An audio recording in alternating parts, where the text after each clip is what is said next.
메시아 그리스도 예언에 대하여 함께 말씀을 나누겠습니다. 성경은 우리에게 중요한 해답을 주는 책입니다. 인간에게 문제가 있다고 말하고 있고 그 문제가 사단의 역사로 말미암아 인간이 범죄하였고 그 범죄로 인하여 하나님과 단절되었다라고 성경은 우리에게 말하고 있습니다. 그 하나님과 단절됨으로 인하여 인간에게 모든 문제가 시작되었고 하나님께로부터 왔던 모든 축복을 잃어버렸다라고 성경은 이야기하고 있습니다.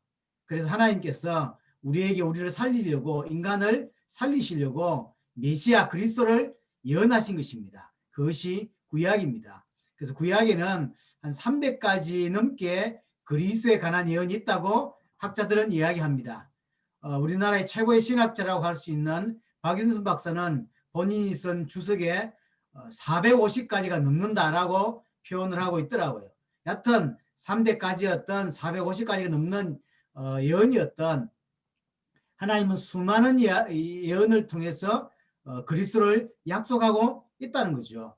자, 중요한 것은 그럼 누가 메시아이고 누가 그리스도이냐는 거예요. 그럼 말할 것도 없이 구약의 모든 약속을 성취하신 분이 메시아가 되는 것이고 그 약속의 성취를 통해서 인간의 문제를 해결하신 분이 메시아인 거죠. 자, 그래서 어떻게 예언되었고 어떻게 성취되었는지를 함께 보겠습니다. 메시아에 대한 예언과 성취입니다. 창세기 3장 15절에 보니까 내가 너로 여자와 원수가 되게 하고 내 후손도 여자의 후손과 원수가 되게 하리니 그를 상하게 할 것이요 너는 그의 발꿈치를 상하게 할 것이니라 하시고 여자의 후손으로 오실 것이 예언되었습니다.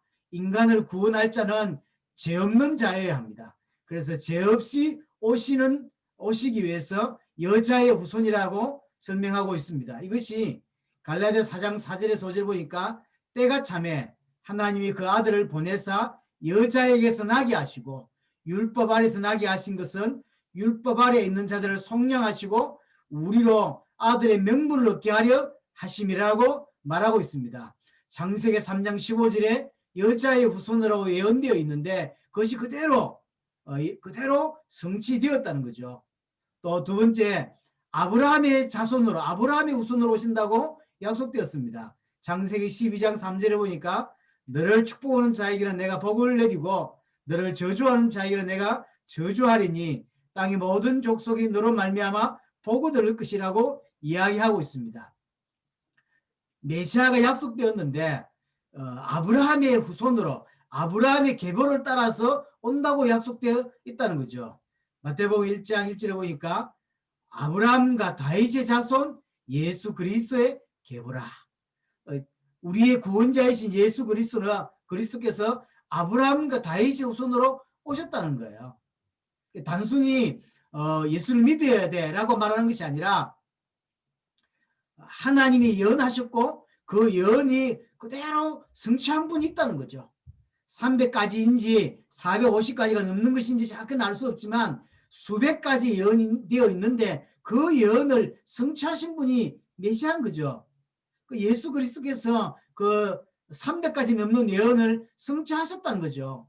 그래서 그를 보고 우리의 구원자라고 우리의 그리스도라고 이야기를 하는 것입니다. 베들레헴에서 탄생될 것이 예언되었습니다.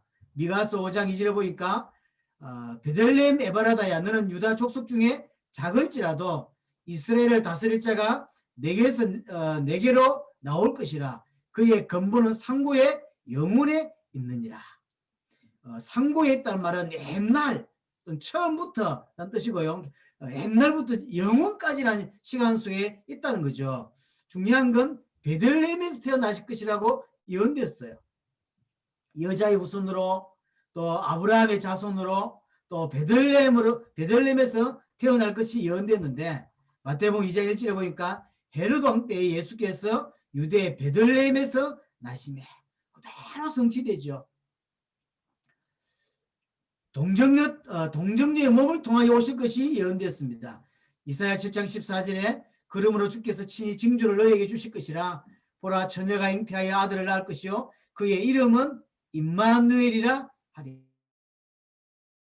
우리를 하나님과 함께 할 수 있는 존재로, 다시 하나님을 만날 수 있는 존재로 그렇게 하시기 위해서 메시아가 오시는 거예요. 임마누엘 하실 수 있도록 메시아가 오시는데 처녀가 잉태하여 아들을 낳는다는 거죠. 남녀가 결혼해서 낳는 자를 통해서는 메시아가 될 수가 없는 거예요. 처녀가 잉태하여 아들을 낳을 것이라고 이야기합니다.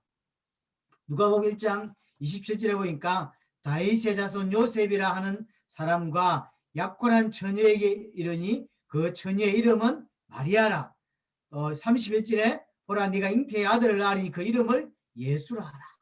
하나님께서 동정녀의 몸을 통하여 태어날 것을 약속하셨는데 그대로 성취되고 있습니다. 그 누구에게 이것이 성취되었냐는 거예요. 예수님에게서. 그래서 예수가 그리스도라는 거죠.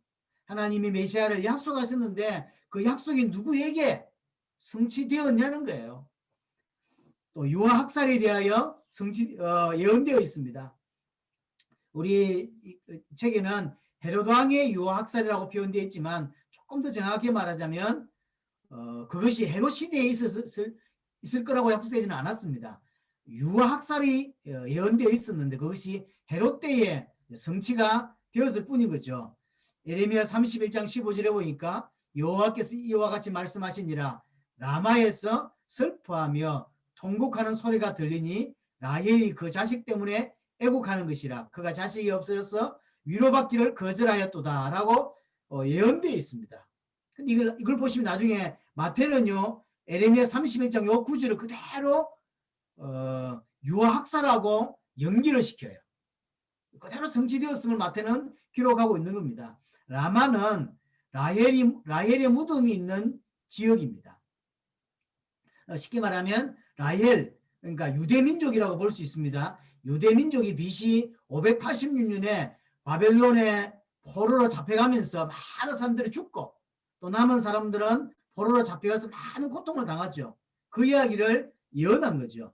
그것이 마태복음 2장 26절에 이에 헤롯이 박사들에게 속은 줄 알고 심히 노하여 사람을 보내어 베들레헴과 그 모든 지경 안에 있는 사내 아이를 박사에게 자세히 물어본 그때를 기준으로 하여 2살부터 그 아래 다 죽였다라고 표현하고 있고요. 마태복음 2장 18절에 보니까 라마에서 슬퍼하며 크게 통곡하는 소리가 들리니 라헬이 그 자식을 위하여 애국하는 것이라 그가 자식이 없으므로 위로받기를 거절하였도다 함이 이루어졌느니라. 에레미야가 예언한 이 사실을 마태는 그대로 헤롯 시대에 유아가 학살된 많은 아이가 학살되었는데 그것이 그대로 이루어졌다고 하는 성취되었다고 하는 기록으로 마태는 쓰고 있습니다. 또 예수님이 메시아가 오시면 많은 가르침을 주실 것인데 비유로 가르친다는 거예요. 시편 78편 2절에 보니까 내가 입을 열어 비유로 말하며 예로부터 감추었던 것을 그려내려 하니라고 표현되어 있습니다. 메시아가 오시면 많은 가르침을 우리에게 허락하실 것인데 비유로 대부분 많이 가르친다고 예언되어 있는데 마태복음 13장 34절에 보니까 예수께서 이 모든 것을 우리에게 비유로 말씀하시고 비유가 아니면 아무것도 말씀하지 아니하셨으니 비유로 설명할 것이 약속되었고 메시아가 그 비유로 설명해라는 거죠. 누구에게 모든 것들이 성취되고 있습니까?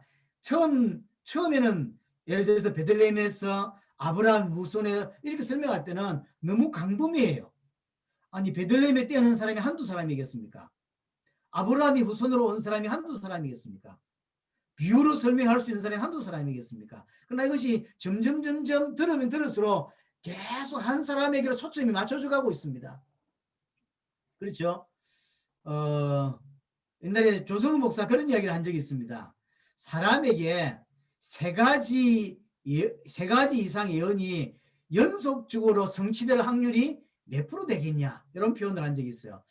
아주 그 말이 마음에 그렇다. 우리를 향한 예언도 하나도 없지만 혹시 누가 저에 대해서 이렇게 목사님은 몇 살 때 어떻게 되고 뭐 이렇게 했다고 했을 때 그것이 그대로 3번 연속 딱 들어맞을 확률이 몇 프로 되겠냐는 거예요. 그렇죠. 사람에게 이게 세 가지, 네 가지, 다섯 가지가 연속적으로 이렇게 그대로 이렇게 이루어질 수 있는, 성취될 수 있는 확률은 거의 없어요. 근데 400가지 넘는 예언이 그대로 탁탁탁 성취되는 이 부분이 누군가를 향하여 계속 가고 있는 거예요. 처음에는 아브라함의 후손이라고 할 때는 너무 강범위하고, 또 베들레헴의 후손이라고 할 때는 하동은 안 되는구나 이렇게 이제 이해를 했지만, 점점 누군가를 향하여 이 이야기가 가고 있는 거예요.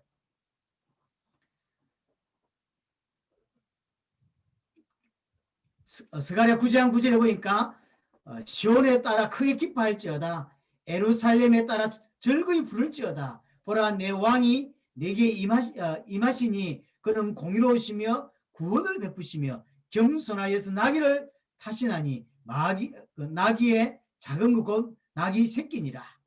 나귀를 타고 에루살렘에 입성할 것이 예언되었어요. 이 아무것도 아닌 이야기잖아요. 예를 제가 강명교회 갈 때 스텔스 타고 갈 것이 예언됐다, 이렇게 뭐 아무것도 아닌 이야기예요. 근데 이런 이야기까지가 세밀하게 기록되어 있고, 이것이 전부 다 그대로 성취되는 거예요. 누군가에게서. 마태복음 21장 7절 9절 보니까 나귀와 나귀 새끼를 끌고 와서 자기들의 겉옷을 그 위에 얹음에 예수께서 그 위에 타시니 8절에 무리의 대다수는 그들의 겉옷을 길에 펴고 다른 이들은 나뭇가지를 벼 길에 펴고 앞으로 가고 뒤에 따르는 무리는 소리로 삐르되 호산나 다윗의 자손이여 산송하리로다, 주의 이름으로 오시는 이여 가장 높은 곳에서 호산나 하더라. 그대로 성취되는 거예요. 예언되었고 그대로 성취되는 거죠. 또 친구에 의해서 배반당할 것이 예언되었습니다. 시편 41편 9절에 보니까 내가 신뢰하여 내 떡을 나눠 먹던 나의 가까운 친구도 나를 대적하여 그의 발꿈치를 들었나이다. 이렇게 메시아가 이 땅에 오셔서 사는 중에 가장 가까운 친구에게 배반당할 것이 예언되었습니다. 누가복음 22장 47절 48절 보니까 말씀하실 때 한 무리가 오는데 12 중에 하나인 유다라는 자가 그들을 앞장서 와서 예수께 입맞추고 가까이 하는지라 예수께서 이르시되 유다야 네가 입맞춤으로 인자를 파느냐 하시니, 결국 이것이 가룟 유다를 통하여 성취되었습니다. 친구를 통하여 배반당할 것이고 또 그것이 성취되는 자, 그 예언이 성취되는 자가 사실은 메시아인 거죠. 그뿐만 아니죠. 은30에 팔릴 것이 예언되었습니다. 스가랴 11장 12절에 보니까 내가 그들에게 이르되 너희가 좋게 여기거든 내 품삯을 내게 주고 그렇지 아니하거든 그만두라. 그들이 곧 은30개를 달아서 내 품삯을 삼은지라. 은30에 팔릴 것이 예언되었어요. 마태복음 26장 15절에 보니까 내가 예수를 너에게 넘겨주리니 얼마나 주려느냐 하니 그들이 은30을 달아주거나. 희한하죠. 예언된 그대로 누군가에게 성취되고 있어요.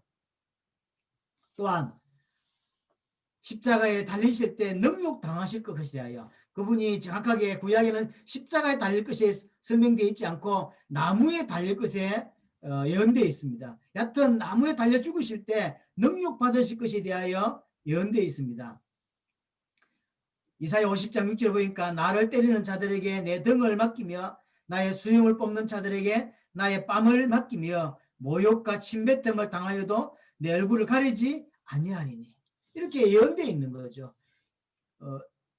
메시아에게 이렇게 예언되어 있습니다. 근데 그것이 마태복음 26장 67절에 보니까 이에 예수의 얼굴에 침뱉으며 주먹으로 치고 어떤 사람은 손바닥으로 때리며, 예수님에게 이것이 성취되고 있는 거죠.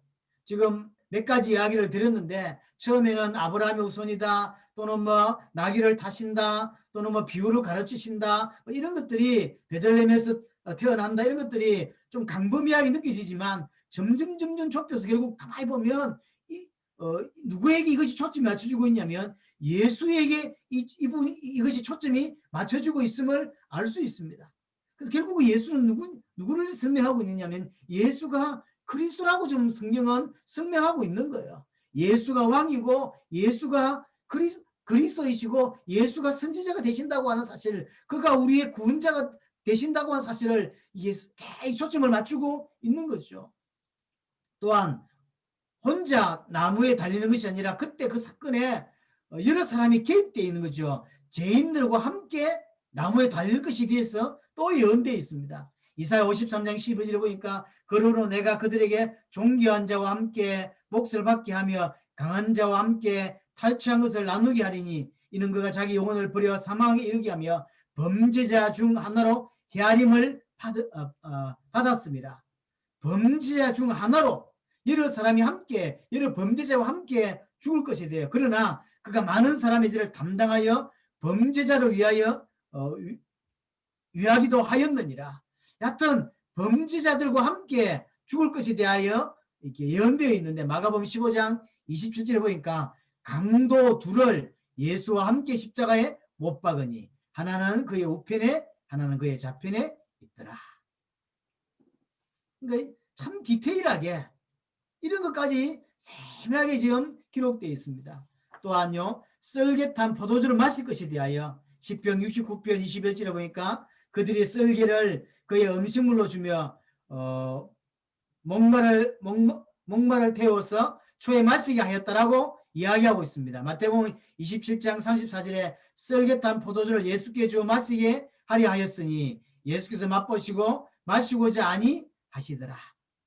이렇게 그대로 성취되죠. 또 예수님이 이렇게 나무에 죽으실 때 급히 옆에 있는 사람들이 옷을 제비 뽑을 것에 대하여 시편 22편 17절 18절에 보니까 내가 내 모든 뼈를 셀 수 있나이다. 그들이 나를 주목하여 보고 내 겉옷을 나누며 속옷을 제비 뽑나이다 라고 표현했어요. 누가복음 23장 34절에 예수께서 이르시되 아버지 저들을 사하여 주옵소서. 자기들이 하는 것을 알지 못함이니이다 하시더라. 그들이 그의 옷을 나눠 제비 뽑을세. 우리 13가지 죄를 봤습니다. 또한 14번째 보니까 뼈가 꺾이지 않을 것에 대해서 시편 34편 20절에 그의 모든 뼈를 보호하시며 그 중에서 하나도 꺾이지 아니하였도다. 이것은 민수기 9장에도 나오는 표현입니다. 예수님이 나무에 달려 죽으실 것인데 근데 뼈가 꺾이지 않는데요. 그때는 이것이 어떤 의미인지를 몰랐습니다. 그러나 실제로 그것이 예수님께서 성취되었는데 십자가의 형벌에서 주로 뼈를 많이 꺾어요. 왜 그러냐면 빨리 죽게 하려고 못을 박아서 달아놨는데 이게 축 처지고 뭐 여러 가지가 있죠. 그러니까 또 시간상 빨리 죽게 하기 위하여 그냥 와서 다리를 부러뜨리죠. 빨리 죽게 하려고. 이게 이제 역사의 기록을 보면 며칠씩 간대. 어떤 사람은 왜 명이 길어가지고 빨리 안 죽는 사람도 있는가 봐요. 그래서 빨리 죽게 하려고 이제 다리를 꺾는 거죠. 예수님은 금요일 날 사형집행을 이루어줬고 그 다음 날이 이제 안식일이에요. 안식일 그런 것이 달려 있는 것이 이제 안 좋았던 거죠. 그래서 빨리 죽기를 원했던 거죠. 그래서 안식일 되기 전에 다 처리하려고 했던 거예요. 그래서 와 보니까 이제 예수님 벌써 죽으셨고 이렇게 죄인들은 다리를 꺾었어요. 그리고 보니까 예수님은 운명하셨다고 성경에 표현되어 있거든요. 그래서 마지막 확인 사살이죠. 창을 가지고 예수님 옆구리를 찌르니까 물과 피를 쏟으시는 장면이 나왔습니다. 그래서 양옆에 있는 죄인은 다리가 꺾여졌는데 예수님은 다리를 꺾지 않는 사건이 예언되었는데 그대로 성취된 거예요. 요한복음 19장에 보면 예수님은 이미 죽어서 창으로 옆구리를 찔러 피와 물을 쏟으셨다라고 표현되어 있습니다. 32절에 보니까 군인들이 가서 예수와 함께 못 박힌 첫째 사람과 또 다른 사람의 다리를 꺾고 33절에 예수께서 이르시되 이미 죽으신 것을 보고 다리를 꺾지 아니하시고 라고 표현했습니다. 이런 것까지요. 처음에 민수기 9장이나 시편 34편의 이 말이 어떤 의미인지 전혀 감을 잡을 수가 없는 말이에요. 다리를 꺾지 않는다. 무슨 사건이길래 이럴 수 있는데 실제로 예수님 당시에 이제 그대로 성취된 거죠. 참 희한하시, 완벽한 거죠. 하나님의 주권에 의해서 너무나도 세밀하게 이렇게 예언되었고 너무도 정확하게 이렇게 성취되어 가는 거죠. 또한 부자의 묘에 장사될 것이 예언되었습니다. 이사야 53장 9절에 보니까 그는 강포를 행하지 아니하였고 그의 입에 거짓이 없었으나 그의 무덤이 악인들과 함께 있었으며 그가 죽은 후에 부자와 함께 있었도다. 부자의 무덤이에요.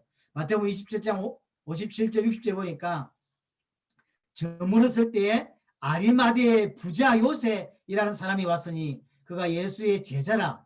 58절에 빌라도에 가서 예수의 시체를 달라 하니에 빌라도가 내주라 명령하거늘 요셉의 시체를 가져다가 깨끗한 세마포에 싸서 바위 속에 탄 자기 새 무덤에 넣어 두고 큰 돌을 굴려 무덤 문에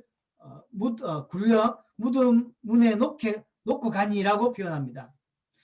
메시아는 죽어서 잠시지만 부자의 무덤에 있을 것에 대하여 예언되었는데 그대로 성취되었죠. 아리마대라고 하는 사람이 부자였고 그 새로 준비된 그 새 무덤에 예수님을 안치하는 일을 하게 된 거죠.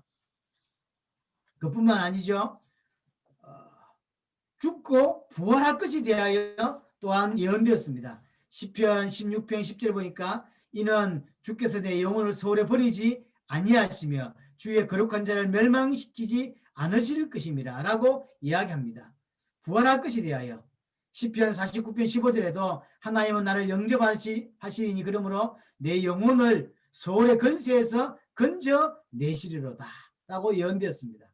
고린도전서 15장 4절에 보니까 장사지낸 바 되셨다가 성경대로 사흘 만에 다시 살아나사. 그대로 성취되었습니다. 그대로. 또한 성천하실 것에 대하여 예언되었습니다. 시편 16편 18절에 보니까 주께서 높은 곳에 오르시며 사로잡은 자들을 취하시고 선물들을 사람들에게서 받으시며 반역자들로부터 받으시니 여호와 하나님이 그들과 함께 계시기 때문이로다. 이렇게 예언되었는데 마가복음 16장 19절에 보니까 주 예수께서 말씀을 마치신 후에 하늘로 올려지사 하나님 우편에 앉으시니라. 그대로 성취되었습니다. 성경은 인간에게 문제가 있다고 이야기하고 있고 그 문제는 인간이 해결할 수 없다고 이야기하고 왜 그러냐면 사단의 문제요, 죄의 문제요, 하나님과 단절된 문제이기 때문에 인간 스스로는 해결할 수 없다고 말하고 있습니다. 그래서 성경은 하나님께서 인간의 문제를 해결할 수 있는 메시아를 약속하고 있는 것이고 그 메시아에 대한 기록이 곧 성경입니다. 특별히 구약은 300가지에서 400가지 넘게 예언되어 있고 그 이 모든 예언을 성취하신 분이 곧 그리스도입니다. 그 성취를 통하여 실제로 인간의 모든 문제를 해결하신 분이 그리스도가 되시는 거죠. 누가 그리스도겠냐고요. 그럼 살펴보면 돼요. 뭐가 예언되었고 어떻게 성취되었는지 누구에게 성취되었는지 보면 되는 것입니다. 우리는 지금 17가지밖에 살펴보지 않았지만 한 가지를 살펴보면서 어떻게 예언되었고 이것이 누구에게 성취되었는지를 보면 되죠. 누구에게 성취되었냐는 거예요. 그래서 누가 메시아냐는 거예요. 누가 그리스도냐는 거죠. 누가 우리의 모든 문제를 끝내셨냐는 거죠. 누가 우리의 구원자가 될 수 있냐라고 말하는 겁니다. 그래서 성경은 한 분에게 이 초점이 계속 맞춰지는 거예요. 그가 메시아고 그가 우리의 모든 문제를 끝내셨다라고 말하고 있는 겁니다. 다른 길은 없다. 메시아만이 길이다. 메시아만이 하나님만을 한다. 메시아만이 우리를 하나님과 임마누엘 할 수 있게 한다라고 이야기하고 있는 거예요. 그래서 종교는 좋은 것인지 모르지만 하나님 만날 수 있는 길은 안 된다. 성경에서 말한 메시아만이 하나님 만날 수 있는 길이다. 성경에서 말하는 그 메시아만이 그리스도만이 우리의 제 문제를 해결할 수 있다. 그를 믿음으로만 구원받을 수 있다라고 표현하는 거죠. 성경 전체를 통해서 결국 한 분을 이야기하고 있는 거예요. 그러면 조금 나누어서 수많은 300가지 넘는 예언이 있지만 절대로 흉내낼 수 없는 예언이 있는 거예요. 세 가지를 요약했는데 첫 번째가 동정녀 탄생입니다. 메시아가 되려면 어머니가 동정녀야 돼요. 죄 없는 분이 죄 없이 오셔서 죄 없이 사시다가 죄 없는 몸으로 죽으셔야 우리의 구원자가 될 수 있어요. 그래서 그 첫 번째 조건이 동정녀 탄생이에요. 그렇죠. 베들레헴에서는 많은 사람들이 태어났습니다. 그러나 동정녀 탄생 이 땅에 딱 한 분이 있었어요. 그분이 메시아예요. 또 죄 없는 몸으로 오셔서 죄인을 위해서 죽으시는 그분. 많은 사람들이 십자가에 죽었습니다. 그리스도가 될 수 없어요.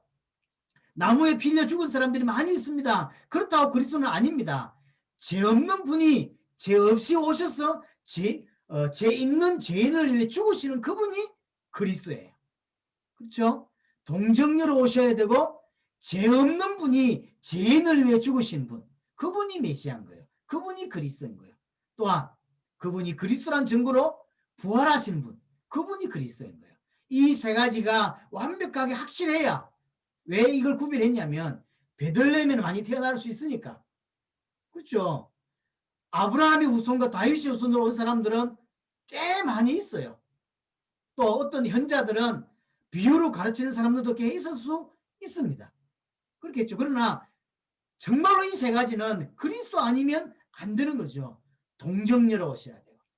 또 죄 없이 오셔서 죄 없이 사시다가 죄 있는 인간을 위해서 피 흘려 죽으신 분, 그분이 메시아고 그분이 그리스도인 거죠. 또 하나, 결정적인 하나, 부활하신 분. 지금까지 죽었다고 생각했는데 깨어난 사람들은 여러 있었습니다. 그러나 정말로 죽었다가 다시 살아나시는 분, 부활. 죽었다 깬 게 부활이 아니라 영원히 사신 분. 그죠? 이 세 가지가 메시아의 확실한 증거입니다. 누구냐는 거예요. 누가 메시아냐는 거죠. 누가 메시아에 대한 모든 예언이 성취되었습니까? 고린도전서 15장 3절 4절입니다. 내가 받은 것을 먼저 너에게 전하였노니는 성경대로 그리스도께서 우리 죄를 위하여 죽으시고, 누가라고 말하죠? 그리스도께서 4절에 장사 지낸 바 되셨다가 성경대로 사흘 만에 다시 살아나사. 지금 고린도서 15장에 말하는 이 그리스도가 누굽니까? 예수님을 두고 하는 말이에요. 예수가 그리스도라는 거죠. 예수님이 인생의 모든 문제를 십자가와 부활로 끝내신 그리스도라고 말하고 있는 것이죠. 이 예수를 믿음으로 구원받을 수 있고 이 예수를 믿음으로 영생을 얻을 수 있다라고 성경은 말하는 것입니다. 수많은 성경 이야기들이 있지만 결국은 핵심이, 말하고자 하는 핵심은 이건 거죠. 예수님이 이 모든 것을 성취하셨습니다. 예수님이 그리스도입니다. 예수님이 성경의 핵심이고 성경이 말하고자 하는 포인트가 예수님이라는 거죠. 왜 그러냐면 그가 메시아니까, 그가 그리스도이니까. 또한 예수님은 공생의 3년 그 삶을 통해서, 그 삶의 전체를 통해서 또한 당신이 메시아임을 계속 말씀하셨고 또 여러 가지 가르침을 통해서도 그랬습니다. 우리는 하나님의 은혜로 정말로 계시로 말미암아 이것을 이해했고 받아들이게 되었습니다. 우리가 많이 노력했더니 또는 공부를 좀 잘했더니 깨달아진 것이 아닙니다. 하나님의 은혜고 하나님께서 계시함을 말미암아 정말로 예수가 그리스도라는 사실이 믿어지게 된 것이죠. 정말 은혜입니다. 복음의 출발도 하나님이고 그 복음의 내용도 내게서 나온 것이 아니고 하나님에게서 나온 거예요. 사실은 우리에게서 출발된 게 하나도 없어요. 그래서 100% 하나님의 은혜입니다. 100% 하나님의 은혜. 그래서 계속 이 복음을 사모함이 우리에게 있어지고 이 복음에 대한 갈급함이 우리에게 있어지고 또 수많은 우리를 통하여 하나님이 행하실 저 세계복음화, 그 당대 세계복음으로 수정들기 위해서 계속 복음으로 기뻐짐과 하나님을 닮아감과 또 하나님을 따라감과 이런 것들이 계속 필요할 줄 믿습니다.